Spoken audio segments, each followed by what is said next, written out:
В темной долине не буду бояться, бо ты со мною, життя мое в твоих руках.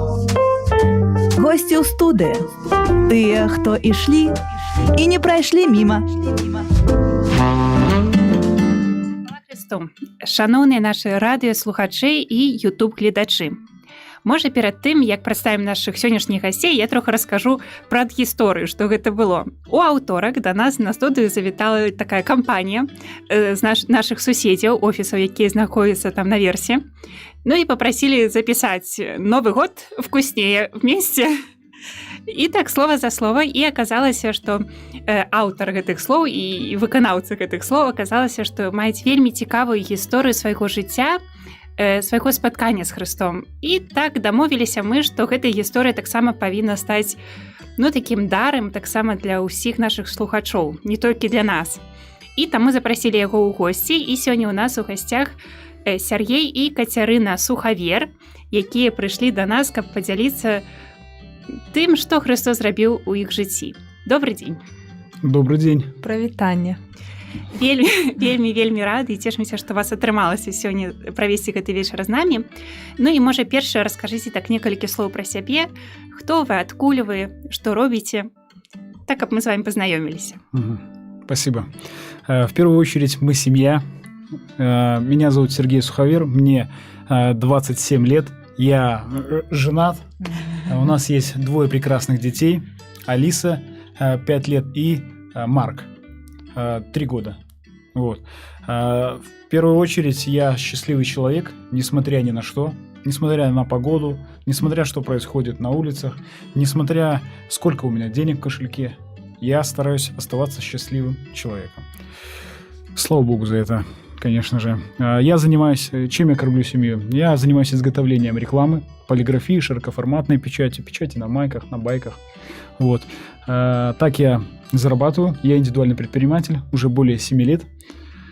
По совместительству я творческая личность. Я пишу песни, пишу текста, пишу музыку и выступаю. Дал уже более 150 концертов, точнее выступлений на разных площадках, госплощадках, в клубах, в тюрьмах и в детских домах. Вот. И не останавливаюсь, продолжаю. Еще я занимаюсь вдохновлением. То есть я интеллект-тренер. То есть я обучился, купил франшизу у Владимира Довганя и мотивирую людей никогда не сдаваться. Призываю поставить себе мечту, цель в жизни и вредные привычки заменить на полезные привычки. Вот. Вроде бы все рассказал. Еще являюсь организатором в Беларуси, в Минске и в разных городах ужинов, встреч, мотивационных встреч, где люди делятся своей историей жизни, секретом счастья, чтобы счастливых людей в нашей стране становилось больше. То есть угощаем их ужином и рассказываем историю своей жизни. Вот. Катерина, так, акрамя таго, што вы мама і жонка, штось яшчэ пра сябе раскажыце. Она заведующая домашним хозяйством. Не, кроме этого есть еще что сказать. Да, прежде всего, я счастливая жена, но, конечно, не все так у нас складывалось сразу, но это путь. Спасибо за то, что сегодня так. Воспитываем 2 детей, помогаю мужу в его предпринимательстве в сфере рекламы. Также у меня есть свои проекты. Кому интересно, подписывайтесь на мой Инстаграм. Также я веду в воскресной школе детскую группу для маленьких деток. Участвую в различных, вот мы много ездили, было время, сейчас вот с этим коронавирусом все как-то, к сожалению, к большому уменьшилось, но раньше было такое наше служение, мы часто ездили в детские дома, мы собирались большой компанией, готовили подарки, готовили программу и дарили вот это тепло, свое время деткам.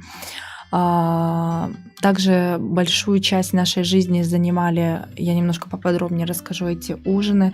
На самом деле эти ужины проходят в более чем 63 странах. Мы побывали на них. Формат простой, но в каждой стране есть какая-то своя изюминка, свое видение. Это и в России, и в Украине. Даже муж летал в Никарагуа на эти ужины. Скажи, сколько там людей на ужинах собирается? Ну, они просто походят по всему Никарагуа, и там около 10 тысяч человек, где люди то есть там делятся такие... секретом своего счастья и молятся потом. На этих ужинах на моих глазах менялись в прямом смысле слова судьбы людей, потому что люди, не каждый может открыться, искренне рассказать от начала до конца историю своей жизни. И разные люди разного статуса, как и женщины и мужчины, как и бизнесмены, миллионеры, простые рабочие, рассказывали историю, как они обрели Христа, кто они были до и кто они стали после. И, в общем, вот этим мы занимались долгое время. Надеюсь, что мы продолжим этим заниматься. Ну, в принципе, у меня такой как бы девиз, лозунг по жизни. Вот. Каждый хочет увидеть то, что он видит, да. И вот в одно окно смотрели двое, да. Кто-то видит солнышко, кто-то дождь, поэтому я больше стараюсь жить на позитиве, потому что я понимаю, что все когда-то придет к завершению, поэтому Спасибо. да. Вот так. Позитивна у нас такая сям'я. Ну, так паміж слоў мы ўжо пачулі, што гэта так было не заўсёды, так што Да. гэта змянілася. І можа, Да. Сергей, раскажыце пра гэтую гісторыю свайго спаткання з Хрыстом і так можа перад і пасля, як гэта жыццё выглядала, як яно змянілася. Это большое чудо. Знаете, как говорят, мы верим в чудеса. А я уже перестал верить в чудеса, потому что я живу каждый день среди чудес. Но так было не всегда, действительно. Я родом из очень прекрасного и знаменитейшего города в мире. Это город какой, телезрители? Бобруйск. Зефир Би-2. вкусный у нас Да, прорекламирую. самый вкусный зефир. Я тобі 3 гады Красный працавала там у Группа Бобруйску. Би-2. Андрей Орлов, ну, чемпион знаменитый. И еще есть люди хорошие и не очень, вот, которые из Бобруйска. Не будем об Да. этом. Вот, и знаете, отец у меня работал в Следственном комитете, был подполковник, начальником Ленинского района. Вот, мама у меня до сих пор работает на заводе Белшина. Да, один из главнейших. Вот, и знаете, так происходило в моей жизни, что кто тебя воспитывает, кто тебе дает время, тем ты и становишься, тех ты слушаешь. Вот. А так как родители, отец пропадал на работе, мама работала в 3 смены, пропадала, ну, и я предоставлялся сам себе. Вот. Я постоянно болел, то есть с детства бронхиальная астма в 4 года поставили такой диагноз, и был как-то не очень такой сильным, но никогда не сдавался. Это у меня уже было с рождения. Никогда не сдаваться, бороться за эту жизнь. И родители, тогда шла пропаганда очень после 90-х, когда бандитизм, все вот это вот рэкет. И тогда сериал в начале 2000-х вышел сериал «Бригада». И все у телеэкранов просто смотрели, прибегали домой и класс, смотрели, вау. И я точно так же смотрел. А ты ж приходишь в школу, там какие-то драки. Выходишь на улицу, там какие-то драки. Ты хотел безопасности, хотел бы научиться стоять, хотел, чтобы тебя уважали, чтобы девушки любили, чтобы у тебя было все в елочку. Вот. И ты смотришь, как у Саши Белого все в елочку. Как классно, и несмотря на то, что он делает нехорошие вещи, но все равно как круто, что его боятся и уважают. Вот. Но, знаете, я насмотрелся этого сериала и вышел на улицу. Искать себе друзей, искать старшаков, которые будут меня как бы учить хорошим вещам и как будет мне крыша безопасности. Вот. Я вышел, и где-то в 13-14 лет я попал на день рождения старшаков, и мне говорят, ну что, малой, потяни 100 грамм. А мне мама всегда говорила, будешь употреблять алкоголь, водку, то станешь бомжом. Но они каждый раз на мой день рождения, на Новый год, на любые праздники, подруги к ним приходили и эту водку выпивали. То есть, пример. Я как бы, боялся, я ни разу не пробовал, вот. Но здесь меня как бы зажали обстоятельства, сказали, потяни, мол, если уважаешь за здоровье, надо, все, но я не хотел показаться не своим пацаном, поэтому я, конечно же, потянул, и яркие краски, то есть я смотрю, я не превратился в бомжа, все вроде на месте, нормально пахну, вот, цвету, вот, и страх исчез употреблять.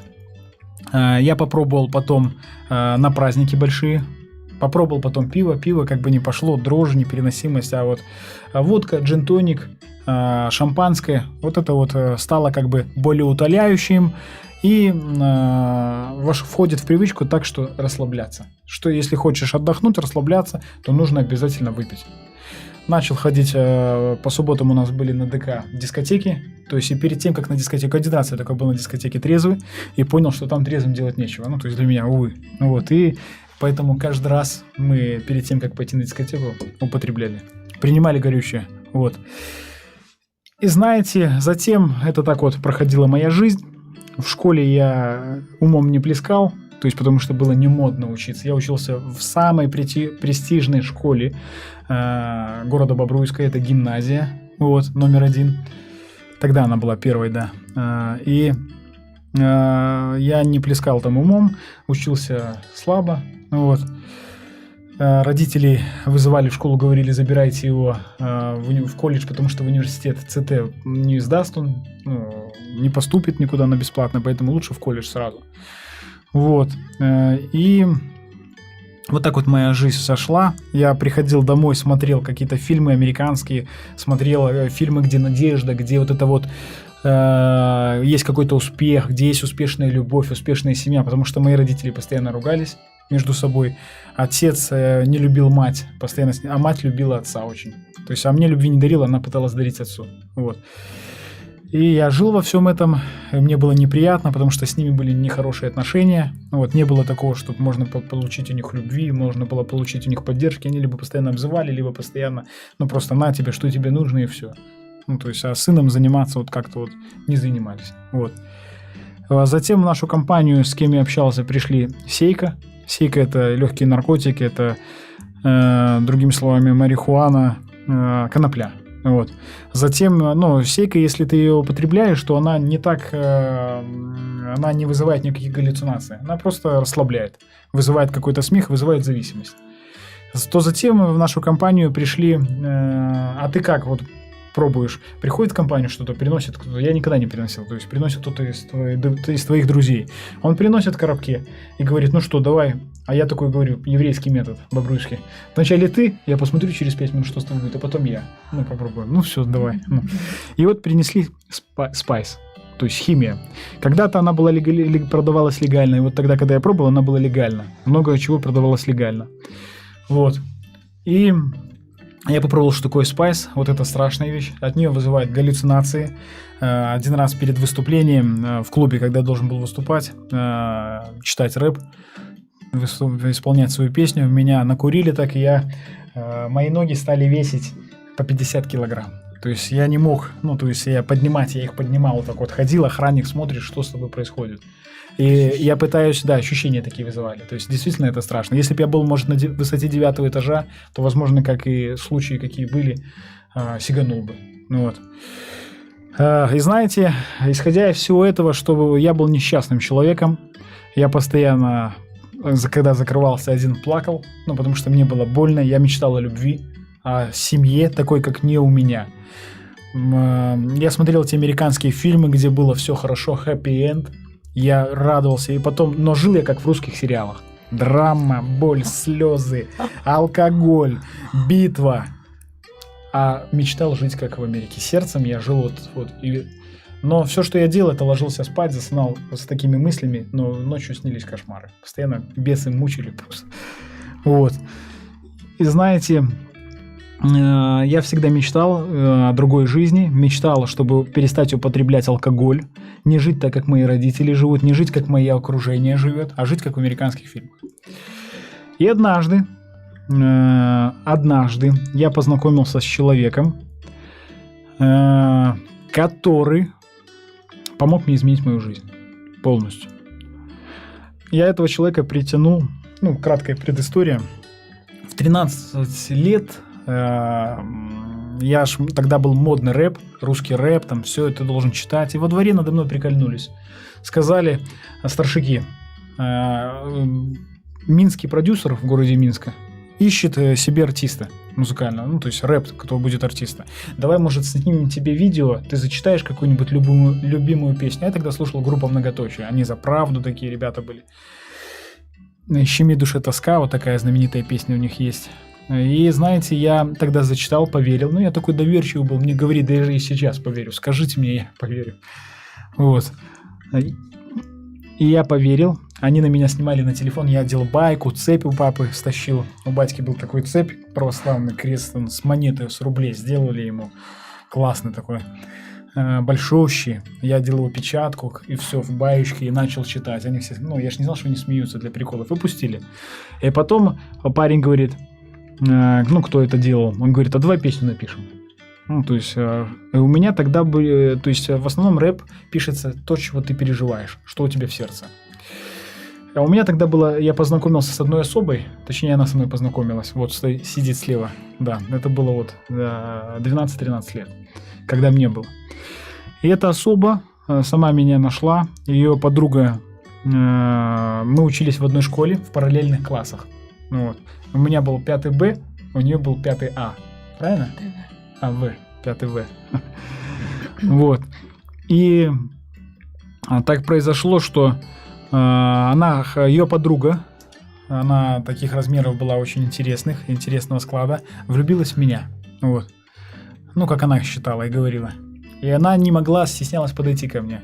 И они стеснялись заговорить со мной. И ее подруга позвонила мне на домашний телефон. Тогда были домашние телефоны.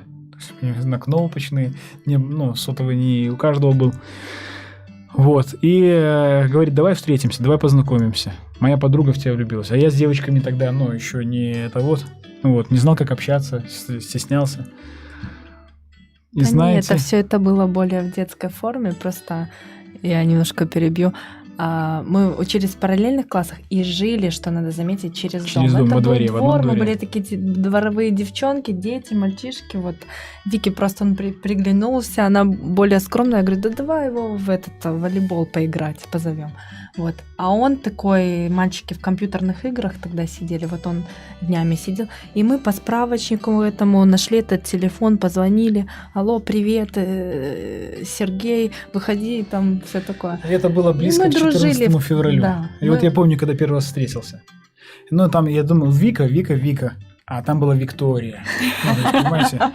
И когда она мне принесла, я же представлял себе Вика, то есть как во снах, как в американских фильмах. Любовь будет, и это. Приносят эту Викторию, королеву, с Валентинкой такой. И подарили, я, конечно, испугался очень, разочаровался, но мне приглянулась очень ее подруга, которая мне звонила. Я думаю, пусть звонит мне дальше. Пойду на волейбол, посмотрим, что будет дальше. Вот. И мы начали дружить, общаться. И вот возвращаюсь к песне, к рэп-песне. Мне говорят, напиши песню. Я говорю, вот у меня какие переживания. Любовь, первая любовь, такие вот чувства к ней, вот к этой особе. Вот. И я написал эту песню. Взял в минус музыка 50 Cent, знаменитого такого рэпера, взял его музыку, написал текст «Я тебя люблю, моя детка, у меня до сих пор эта песня есть». Вот, и посадил ее. Я записывал, знаете, не на такой студийный микрофон, не на такое, клевое. У нас тогда было все в простоте. Знаете, наушники с микрофоном. И вот на них я записывал, вот на этот микрофон. Слушал себя и записывал. И эту песню, я ее посадил напротив себя и говорю, послушай, пожалуйста, песню. И в наушниках или просто с телефона. Она слушала эту песню, краснела, конечно. Вот. И эту песню, она разошлась по двору. И люди говорят, давай еще эту песню, давай еще, класс, у тебя получается, давай. Начали меня вселять в веру, что может все получиться. Я ложился спать, представлял, вау, можно песни петь, можно заниматься, писать свою жизнь, рассказывать другим. Вот. И знаете, но счастливым меня это не делало. То есть все равно. Было такое место внутри, глубоко в сердце, которое все равно заставляло меня чувствовать себя, чувствовать дискомфорт большой в жизни. Радости такой настоящей не было. Радостью я заменял вот алкоголь. То есть вот алкоголь, общение со старшаками, то есть какие-то шуточки похабные, какие-то вот нехорошие вещи. Вот. И я все это прекрасно понимал и хотел от этого избавиться. Но я как был в этот круговороте, водовороте, который меня засасывал все дальше и дальше. А с возлюбленной я пытался, я ей признавался в любви через песню, а она то вместе, то не вместе. То есть как-то так вот, ну, какое-то, то давала надежду, я говорю, да отстань ты от меня, не трогай меня, но все равно сердце тянуло вот к первой любви. Вот, и, но я из-за нее много употреблял, ну, то есть алкоголь, из-за того, что, потому что так хотелось быть вместе всегда, а она, ну, то есть как-то вот так вот холодно. Относилась к Да, этому относилась. несерьезно. Вообще несерьезно. И, знаете, это с годами шло, вот мне уже 17 лет, я выпустил свой первый музыкальный альбом, презентовал его в городе Бобруйске, снял помещение большое, пришло около 150 человек, поддержать написали в газете, на радио пригласили, вот. И все, смотрю, выхлопа нету вообще, отдачи никакой нету. И думаю, тоже, все, хочу завязывать с этим рэпом, хочу завязывать с этим совсем, уже все, устал от всего этого. И знаете, как только ты опускаешь руки, как только ты понимаешь, что твоих сил недостаточно, вступает в игру тот, у кого все принадлежит. Все просто на земле, он всем владеет, и он может все. И я иду по рынку в городе Бобруйске и вижу знакомого товарища, который выступал у меня на концерте. И они выступали, и он такой говорит: слушай, с твоего альбома музыкального мне понравилась одна песня. Я бы хотел снять на нее клип. Я такой: клип? Точно? А я вот в этот момент полчаса назад говорю: не буду заниматься песнями. Не хочу, все. Я больше не хочу заниматься песнями. Кстати, записал я свой первый музыкальный альбом у Сажина Вадима Юрьевича. Сажин Вадим Юрьевич воспитывал группу Би-2. То есть Шура – это его воспитанник. То есть он участвовал при создании группы Би-2. Группа Би-2 создалась в Бобруйске. То есть вообще. Вот. И знаете, этот парень говорит: я сниму тебе клип.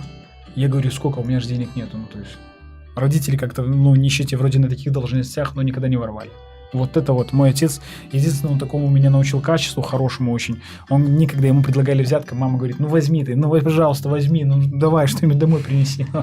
Он нет. Я сказал: нет, не будет никакой, ну то есть он честный всегда был такой, и поэтому он до сих пор говорит: сынок, я был честным, сейчас нету ни своего жилья, ничего, ну то есть на маму переписал просто в свое время. Вот. И ни машины, ничего.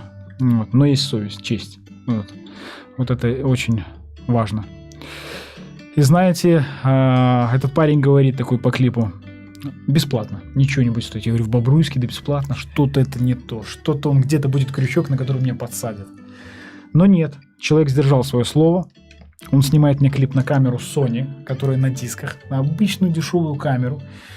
И этот делает такой динамичный клип. Я прихожу на бобруйский телеканал «Скиф», региональный. Они говорят: клип крутой, бомба, мы берем эфир. А если заплатишь $10, то в прямой эфир, прямо в новостях объявят. Я говорю: нет, давайте все, чтобы было честно. И взяли, меня начали узнавать бобруйски, начали слушать песню, меня поднимается. Я начинаю общаться дальше с этим парнем. Я говорю: расскажи. И тут парень, очень интересно. Я ему предлагаю выпить, он не выпивает. Я говорю: давай хотя бы вина. Он говорит: нет. Я смотрю, ухо режет, матом не ругается. Как так? Ну, то есть мы матерное раньше слово вот эти вот все слова, они как бы вжиты в тебя, вшиты, и ты ими разговариваешь. Ты даже не замечаешь. Это как стиль общения. А этот человек и делал мне добро, не требуя от меня ничего взамен, как будто в меня сеял. И хотел, чтобы я добился успеха в жизни. Меня это очень радовало. Я себя чувствовал защищенным, и себя чувствовал другим человеком, как в американских фильмах. Он мне просто говорил: успехом можно достичь, если постоянно двигаться, делать что-то. И однажды он мне такой говорит: знаешь, есть одна личность, которую тебя очень сильно любит. Очень в жизни. Никто тебя так не любит, как он. Я говорю: а кто это, что это? Он говорит: это Бог. Бог Иисус Христос, который дал за тебя свою жизнь, и Он хочет, чтобы ты был счастливым человеком. Вот. А я же себя чувствовал одиноким, невзаимная первая любовь, невзаимопонимание с родителями, молодые депрессии, алкоголь, какие-то драки постоянные, со здоровьем постоянные, болезни. Я просто постоянно раз в полгода я лежал в больнице. То пневмония, гайморит, астма еще это. Вот, и я постоянно страдал. То есть вот в таком депрессивном состоянии был. И поэтому эту депрессию заглушал алкоголем. То есть это было как болеутоляющее на время. Чтобы повеселиться, отдохнуть и забыться. Не думать об этих проблемах. Что в жизни ничего не получается. Отец точно так же делал. Вот, в своей жизни. И, знаете, этот парень меня вдохновлял очень сильно. Он для меня был примером. Я ему благодарен по сей день, и всегда буду благодарен за то, что он вот так вот делал время, мы с ним общались, я у него спрашивал, он у меня сел. Да, и однажды он мне предложил произнести, в храм пойти и помолиться молитвой, которая изменит всю мою жизнь. Вот еще самое важное. Вот это я бы сказал, это самое важное. И я такой говорю, это все понятно, но как мне внутри отдать свою жизнь Богу? То есть как вообще это сделать, если внутри нет такого? То есть надо, я не понимаю кому. Я понимаю тебе, то есть человек ты. А что ты говоришь? И надо было испытать личные отношения с ним, контакт. Это самое важное. И он мне такой говорит, у тебя есть мечта? Я говорю, есть, она нереальная. Какая? Это выступить на одной сцене с легендой русского рэпа Steam.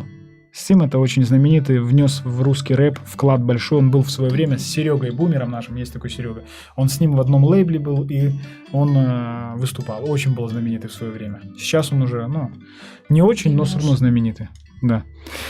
И он говорит, знаешь, с Богом возможно все. И он заставил меня поверить, конечно, в свои силы. Он говорит, я тебе помогу тоже, чем смогу. Я учился тогда в Могилеве, уже не в школе, все-таки мать забрала, документы, и давай в колледж поступай. Я хотел, конечно, пойти из-за того, что невзаимная любовь, смотрел эти боевики, и хотел пойти в ГРУ, в спецназ, на разведчика, очень хотел, то есть, и у меня как раз данные, 20 раз на брусьях, 20 подтягиваний, то есть, все это делал, то есть, марш-броски, и, то есть, подготовка была хорошая, но у меня был один минус, это бронхиальная астма.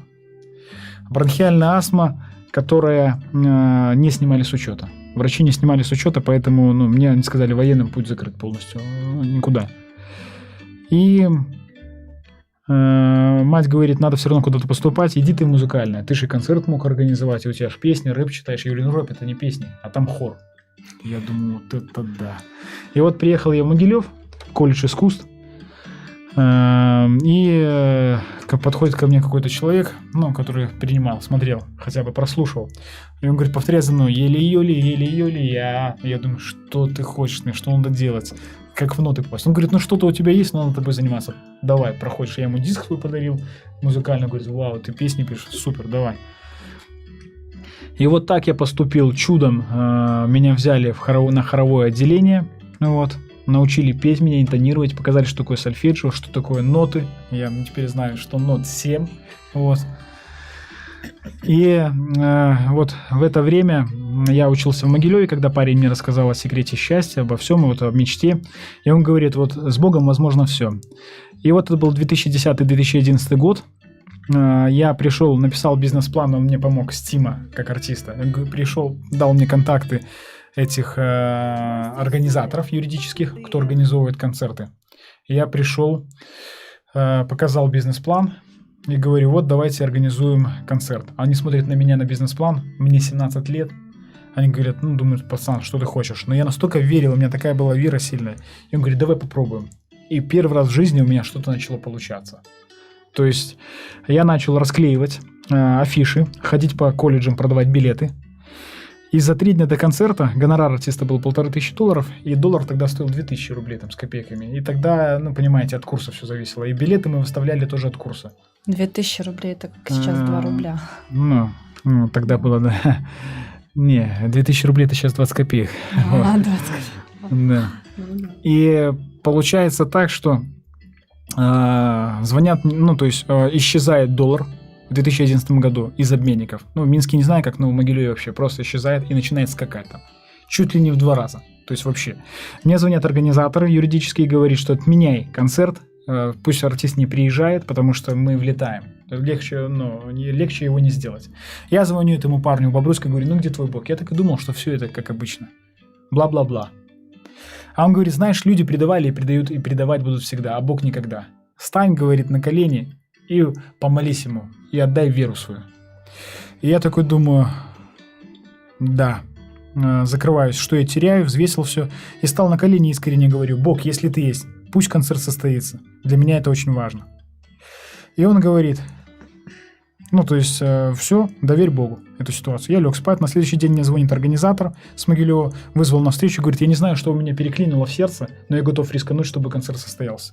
За 3 дня допродались билеты по новым ценам, концерт состоялся, они не влетели, еще что-то заработали, я понял, что кто-то есть, затем я произнес простую молитву покаяния, простые слова от всего сердца к Богу, обратился, я говорю, пожалуйста, измени меня, сделай меня счастливым человеком, освободи меня полностью от алкоголя, поменяй мое окружение, я верю, что Иисус Христос изменил мою жизнь, что Он Господь и умер на кресте за меня, и чтобы Он изменил мою жизнь.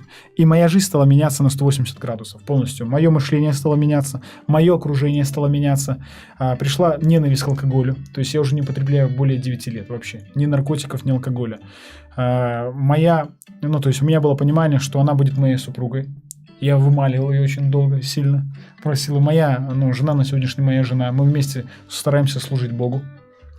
От всего сердца. Все, что я имею в своей жизни, бизнес, здоровье, детей, свободу, это благодаря только Иисусу Христу. Вся слава Ему только. Поэтому все благодаря Богу. И, дорогие друзья, обращайтесь к Нему, просите, верьте, и дано будет вам. Так, вкратце. На сегодняшний день я имею 3 музыкальных альбома, свой бизнес. То есть мне никто не помогал, родители мне не помогали. То есть всегда мне помогал мой Отец Небесный. Каця, а вы увогуле таксама не паходзіце з хрысціянскай сям'і. Я так разумею, што ваша вера і ваша дзейнасць у касцёле гэта было плёнам навяртання і плёнам жыцця вашага мужа. Да, так и есть. Он пришел к Христу. Вот эта история про этого молодого человека, который рассказал ему эту молитву, да. Он пришел, во сколько тебе лет было? 18. За неделю до своего совершеннолетия. Мы поженились в 7 лет. 2013 года. Да, то есть это нам было по 20 лет. И когда мы поженились, если слушают нас молодые пары, кто еще, может быть, не поженился или уже поженился, это очень важно быть в единстве, в духовном единстве. У нас этого не было, и мой муж в прямом смысле этого слова находился в духовной борьбе за меня, таких хороших, может, 2-3 года. Я не признавала, пока со мной не стали происходить очень сверхъестественные вещи.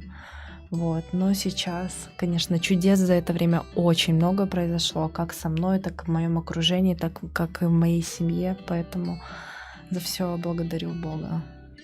А може, таке яшчэ пытанне, да якой царквы вы прыналежыце, бо гэта каб было зразумела. iChurch, такая церковь есть молодежная, где тоже служат Богу, христианская. Классная церковь очень.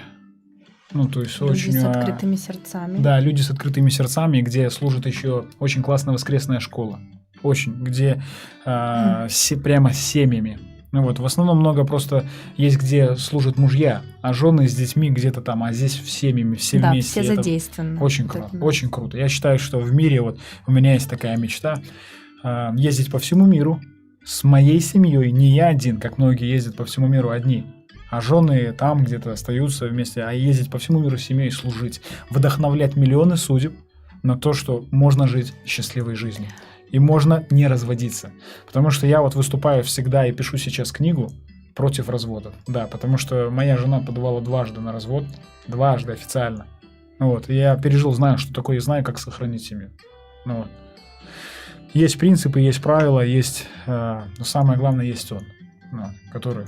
Все, что сочетал Бог, человек да не разлучает. Ведаеце, мне так здаецца, што фундаментам вашай сям'і менавіта з'яўляецца вера. Так з таго, што некалькі Да, разоў да. гэта ўсё магло Да, упасть. так и есть. Сергей часто говорит такую вот и дома, и где-то, где он ему дают слово, он говорит: вера без дел мертва, вера без дел мертва. Вот, это так и есть, и мы счастливы служить вместе с этими людьми в нашей христианской церкви, и это очень важно, я считаю, вне зависимости, к какой ты конфессии принадлежишь, начинать служение со своей семьи, да, ведь первое служение — это твой дом. Вот когда у тебя будет порядок там, значит, ты можешь полноценно служить другим людям, и да, это наша мечта. Да, но мы не служить всем. идеальные. Вы же Да, мы подумайте, не что идеальные. мы О, святые, мы не не-не-не. ругаемся. Скажу вам сразу, ребята, если вы думаете, что можно прожить всю жизнь без ссор, ошибаетесь, вы в Нет, заблуждении. это невозможно. Но выйти победителем обоим из ссоры, мирным договором заключить пакт, дорогая, я тебя люблю, вот, можно. Я тебя тоже. Вот это целая наука. Можа яшчэ так засталося у нас некалькі хвілін, можа яшчэ некалькі слоў пра вашу творчасць, менавіта пра вашыя песні, хрысціянскія песні, якім спосабам, бо, напрыклад, я ўчора як рыхтавалася, то праслухала вашы на Ютубе вашай песні, і гэта было вельмі кранальна. Так, я, скажу шчыра, што мне не вельмі падабаецца такі стыль у музыцы, так? Але, гэта маё асабістае меркаванне, але тэксты, сапраўды, у нейкі момант нават чула, як мне так валасы стаяць на руках, так? Што гэта вельмі кранала, так. Все, что я пишу в своих песнях, это не наиграно, это только то, что я прожил, проживаю или хочу прожить в своем будущем. И у меня мой проект, вот этот iPastor, направлен на то, что каждый человек, он отвечает за свою семью, он отвечает за своих близких, за своих родных, за свое окружение. Он пастырь. Вот. И он должен думать, прежде чем что-то сказать. Вот. Он должен отвечать за свои поступки и за свои дела. И эти треки написаны, то есть искренне. Я верю в том, что они будут влиять на судьбы. Пускай даже я не гонюсь за миллионами, за людьми, миллионной аудиторией, мне не важно. Если это даже песня изменит жизнь одного человека, судьбу, то я уже исполнил свое предназначение. Поэтому я делаю это от всего сердца. Мне хочется вдохновлять. У меня это, я не знаю, как вы скажете, получается, не получается, но я хочу вдохновлять людей не сдаваться. Идти к своей цели, менять свой характер, работать над собой. Я верю, что Бог нас здесь оставил, чтобы мы становились лучше с каждым годом, с каждым днем и с каждой минутой. Мы становились лучше, чем были вчера. Вот. Поэтому этот музыкальное, вот это то, что Бог мне дал талант этот, даром получайте, даром отдавайте. Это мое такое хобби, которое я бы хотел заниматься всю свою жизнь. То есть хотел бы, чтобы оно переросло. Но пока оно не обеспечивает меня, то есть я только туда вкладываю. Потому что один трек стоит сделать качественно. Аранжировку, записать, сведение, мастеринг. Вот, это все стоит. Вот, и мне очень хочется, чтобы мы делать шоу. Шоу, на которых судьбы людей... Вот просто, к примеру, вам скажу. Приходит человек, он хочет закончить жизнь свою суицидом. Видит шоу музыкальное, где вы придете и получите заряд положительной энергии, эмоций, поставите цель, и вам захочется жить дальше. И человек приходит на концерт, где я ему рассказываю историю своей жизни, искренне, настоящая, какая она есть, легенда настоящая. Что я поборол это, что я вот это сделал, что я вот это сделал, и это благодаря Богу. И все, что тебе нужно, это сейчас, прямо сейчас произнести эту молитву, и твоя жизнь начнет меняться. Я верю, что Дух Святой начнет работать с каждым человеком на этом концерте. И люди будут выходить заряженные, положительно. Они будут видеть, как их жизни будут меняться, судьбы меняться, как семьи будут сохраняться. Потому что разводы сейчас больше 80% по всему миру. Люди не могут найти язык любви друг друга. Люди не понимают, мир сейчас предлагает, что можно жить в гражданском браке. Мир предлагает, что можно развестись с любым, и когда хочешь. То есть, что это не бремя. Но Бог же сказал, все написано. И есть в слове, в котором самой мудрой книги, я считаю, которая тиражирована более 9 миллиардов экземпляров. Это вообще... Вот, я там, кстати, нахожу ответы на все свои вопросы. Поэтому... Дзякуем вялікі за ваше сведчанне. Ведаеце, так увесь час, так слухаючы вашу гісторыю, так цэлы час мне ў галаве хадзіла такая думка, што як бы пацвярджэннем таго, што гэта Бог шукае нас, не? Што гэта не мы такія наіўныя, што гэта мы тут шукаем Бога, а што менавіта так Бог шукаюць і любоў цябе знайшла. 100%. Он стучит. Стучу и жду, когда ты откроешь. Каждому в свое время и много-много раз. И кто-то... Я желаю всем, кто нас смотрит, слушает, как можно раньше обрести его, открыть ему эту дверь, потому что пока мы его не обретаем в нашей жизни, происходят всякие разные ситуации, поэтому...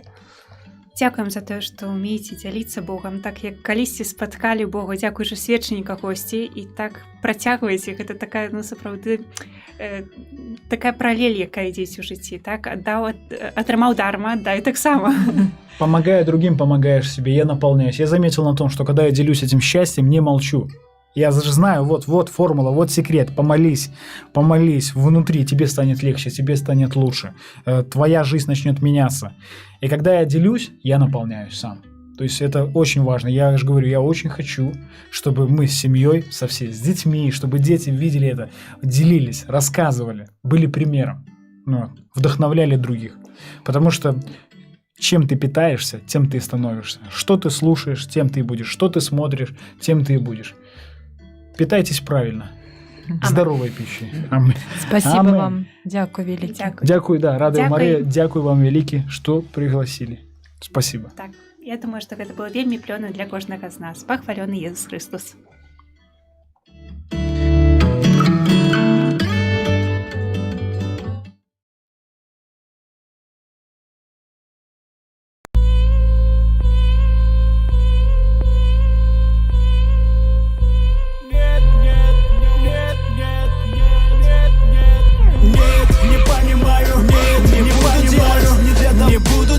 Не для того я создан, и мое тело времени тратить на вас не буду. Вы все как зачарованы, при нас не жить и буду. Нет, хотите загнать в плен, мой разум опустить ниже колен, мой род превратить в тлен. Вы хотите, чтобы я остановился, с пути сбился, в своей крови омылся. Она с косою приходила, пытала и уходила, копала мне могилу, но вера победила. Падаю, встаю, снова в строю, иду в свою струю. Падаю и не боюсь, ошибаюсь, исправляюсь и за свою сражусь. Моя жизнь из падений и привидений, но я пру напролом, только вверх без привилегий. Нет, я говорю вам нет, стоп, хватит, это не катит. Мой разум не воспринимать их нет, я говорю всем нет. Я не робот, мой род не хобот, и я верю в иного Бога нет. Я говорю вам нет, стоп, хватит, это не катит. Мой разум не воспринимать их нет, я говорю всем нет. Я не робот, мой род не хобот, и я верю в иного Бога.